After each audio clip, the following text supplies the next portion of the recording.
हम जय श्री बालाजी महाराज। गुप्त नवरात्रि हो या कोई भी जागृत रात्रि हो या शिवरात्रि हो, इन शक्तियों की पूजा करनी बहुत अनिवार्य होती है।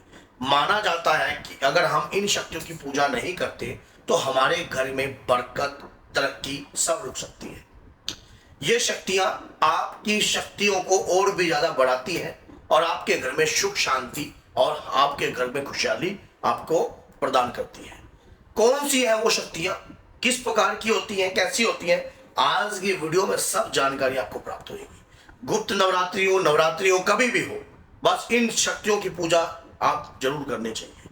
सबसे पहले ये जान लीजिए कि शक्ति की आराधना बहुत जरूरी होती है और अगर आप नहीं करते हैं तो हमारा परिवार कभी तरक्की नहीं कर पाता। सबसे पहली शक्ति गणपति जी की। माना जाता है कि गणपति जी ऐसे पुत्र हैं, माता गौरी के ऐसे लाल है, भगवान शिव के ऐसे लाल है जो मर्यादित है और बुद्धि और विशेष ज्ञाता है बुद्धि के और रिद्धि सिद्धि के स्वामी है। अगर गणपति जी का आह्वान करते हैं हम कोई भी पूजा याचना साधना करने से पहले, तो हमारे ऊपर गणपति जी महाराज, गणपति जी भैया की कृपा बड़ी शीघ्रता से प्राप्त होती है और मुख्य सेनापति है। देखो माँ के तो 3 लाल है ना, भैरव बाबा, हनुमान जी और गणपति। क्या इनकी इजाजत के बगैर आप माँ की कृपा को प्राप्त कर लोगे? कभी भी नहीं कर सकते, कभी भी नहीं कर सकते। आप माँ तक पहुंच भी नहीं पाओगे। इन्होंने तो भगवान शिव को नहीं पहुंचने दिया, तो आप किस खेत की मूली हो? किसी शक्ति को माँ से मिलना है तो सबसे पहले गणपति जी, आप कामाख्या देवी में चले जाओ, वहां भी विशेष तौर पर गणपति जी बाहर है। आप कहीं भी देख लेना, पंच गणपति विराजमान है। तो इस गणपति जी रिद्धि सिद्धि के स्वामी हैं और रिद्धि सिद्धि आप तक पहुंचने के लिए सबसे प्रथम शक्ति गणपति जी की होती है। द्वितीय शक्ति जो होती है हनुमान जी की होती है। हनुमान जी एक ऐसे लाल हैं जो मां के कहने से हर बुराई का नाश कर देते हैं। जब माता ने वैष्णो देवी में स्वयं कहा कि इनका संहार कर दीजिए भैरव का, तब हनुमान जी ने स्वयं जो है युद्ध लड़ा। तब मां ने अपने सुदर्शन से भैरव का शीश काट दिया। तो युद्ध किससे लड़ रहे थे? जब भैरव की बुराई से।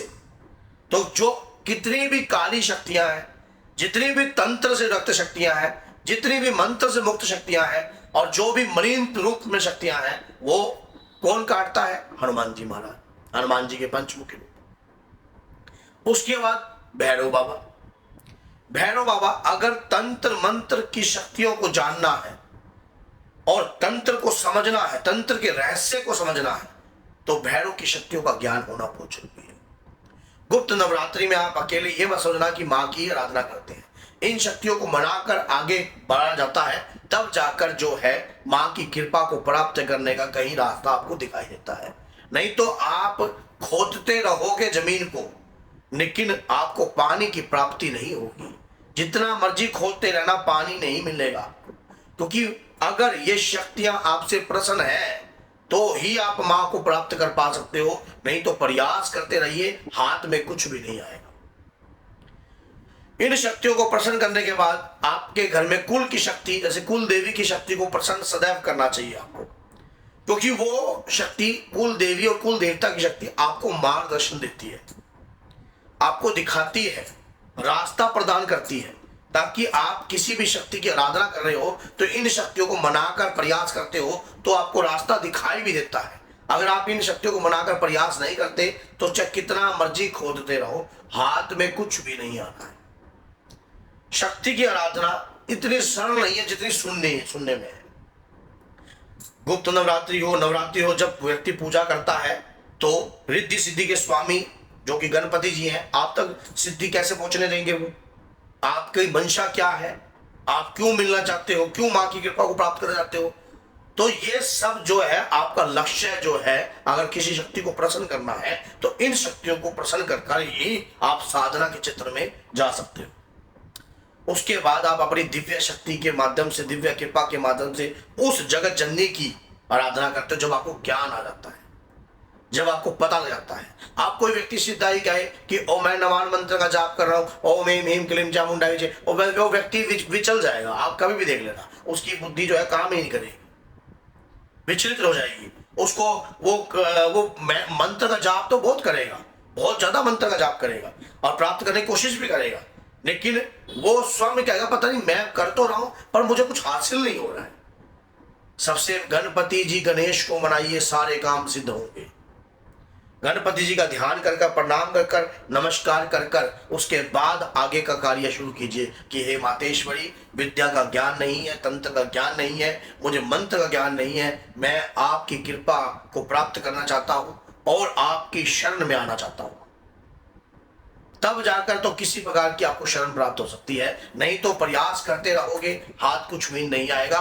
फिर बाद में आप कहोगे कि मैंने तो नवान मंत्र का इतना जाप कर लिया, मैंने तो दुर्गा मंत्र का इतना जाप कर लिया, लेकिन मुझे कुछ अनुभव तो हुए, लेकिन अब होने वो बिल्कुल बंद हो गए।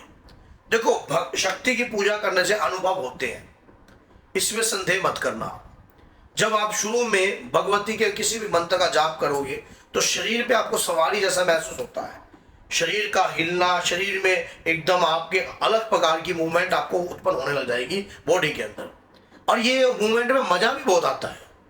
आप ये मत सोचना कि जब इस प्रकार की हलचल आपके शरीर में होती है इसमें मजा बहुत आता है, आपको आनंद आता है, जैसे कि मन करता है पूजा करती रहूं, करता रहूं। इसमें आपका दिल नहीं करेगा कि आप छोड़, वो जो मूवमेंट होती है वो माँ की कृपा से आती है, तब जाकर हमें कृपा प्राप्त होती है, तब जाकर हम समझ पाते हैं कि हाँ, ये लगन शुरू में जरूर होती है, लेकिन किसी चीज को समझने के लिए इस प्रकार का ज्ञान होना बहुत जरूरी है। उसके बाद जब आप माँ के रहस्य को समझने लग जाते हो, माँ को जानने का प्रयास कर रहे हो और समझ रहे हो, तो धीरे धीरे जो अनुभव आपको होते हैं उन्हें गोपनीय रखना चाहिए, अधिक से ज्यादा लोगों से शेयर भी नहीं करना चाहिए। जब आपने मानो आपने किसी को कह दिया कि मैंने नवरात्रि में पूजा करी है और मुझे माँ दिखाई देगी, तो क्या आप सोचो कि वो व्यक्ति समझेगा, समझ पाएगा कि आपको माँ दिखाई दे रही है? क्या वो व्यक्ति जानेगा? नहीं समझेगा ना। क्यों? वो तो आपको पागल कह देगा कि आप तो पागल हो। और ये तो बात सच्चाई है, जो माँ की, बाबा की या जो अपने इष्ट आराध्य की भक्ति करते हैं वो तो पागल रूप में तो करनी पड़ती है, पागल तो होना पड़ेगा, तभी तो उनकी कृपा मिलेगी। नहीं तो अगर आप सोचते हो, आपने कहा कि सामने माँ खड़ी है, तो वो व्यक्ति कहाँ खड़ी है, उसको कैसे दिख जाएगी? उसको कैसे दिख जाएगी? उसने कौन सा पूजा याचना करी है? उसके लिए मन का साफ होना बहुत जरूरी है। उस देवी की कृपा को प्राप्त करने के लिए, उस देवी के अनुभव को समझने के लिए आपके मन में छल कपट का त्याग होना बहुत जरूरी है, तब जाकर तो आपको शक्ति के दर्शन हो सकते हैं, नहीं तो कैसे हो सकते हैं? एक आम आदमी इन बातों को नहीं समझ पा सकता। चैनल पर मैंने अनुभव से जुड़ी हुई और इस प्रकार की बातें बहुत बता रखी है।